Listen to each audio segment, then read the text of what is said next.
L'ultima fatica letteraria del professor Paolo Cirona oggi presenta un libro qui al Palacongressi inserito nel vasto e ampio programma del Mandorlo in Fiore 2019, un libro che parla appunto del Mandorlo in Fiore con delle microstorie.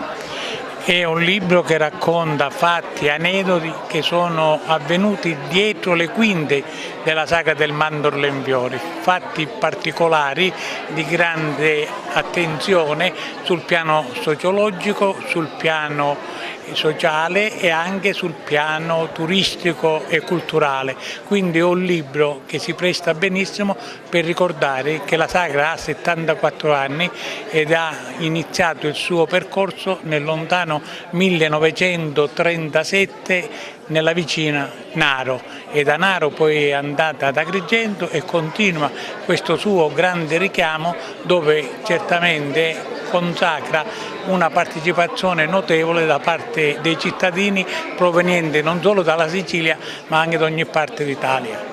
Un esempio di queste microstorie brevemente. Sono tante di quelle storie realmente accadute, come quella ad esempio che per il corteo storico di Legnano, ed era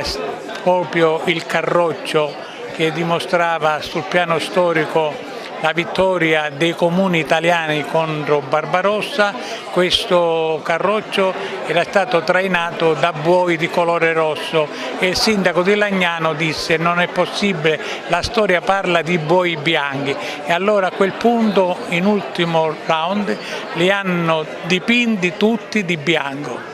Una sagra che negli anni si è notevolmente mutata. Moltissimo, perché prima negli anni 50 e 60 la sagra dava l'opportunità a molti giovani agrigentini e agrigentine anche di consolidare il loro sogno d'amore sposando giovani dell'Est e viceversa, però bisogna dire che il tempo è passato e oggi i giovani hanno altre possibilità e altre alternative per trovare il loro amore.